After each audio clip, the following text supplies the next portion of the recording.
Бүгүн Борборгалада Манас дегенде ичкен ашын жерге койгон манасчылар илимпоздор үчүн кубанычтуу күн. Анткени 80ден ашуун варианты бар айтылуу Манас эпосы эми англис тилинде жарык көрүп, алып маданий мурасты дүйнөгө таанытат. Эпосты которгон акышылык Акылай Байматова эпостун нукура ыргагын берүү оңой болбогонун билдирди.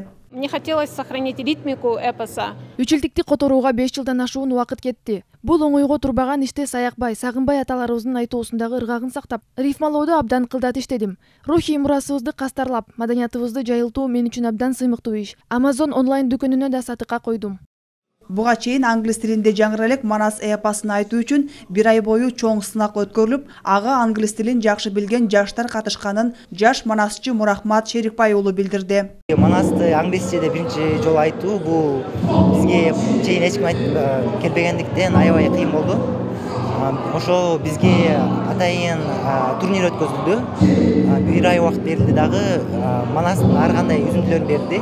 Мага мисалы көкөдөйдүн насааты, көкөдөйдүн керези деген тема келди.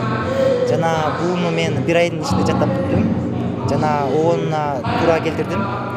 Эпостун котормосу Марбажиевдин балдар үчүн жазылган хрестоматиялык үчүлтүгүнөн алынып которулду. Бүгүнкү күндө англис тилинде жаңырып жаткан эпос көрөңгөлүү улуттун бай тарыхын, маданиятын жана баалуулуктарын жайылтууда чоң мааниси бар дейт Маданият министри Азамат Жаманкулов. Бүгүн Манас дагы бир тилде сүйлөп атат. Бул англис тили.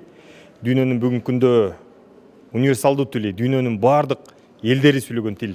Бул англис тили. Мына ошол англис тилине өзүбүздүн мекендешибиз Акылай Байматова көп жылдан бери ушул изилдеп, өзү ушул маданият чөйрөсүндө же болбосо адабият чөйрөсүндө болбосо дагы Манасты ушул Америкада жашап аткан элге таанытуу максатында, ошолорго түшүндүрүү максатында ушул Марбажиевдин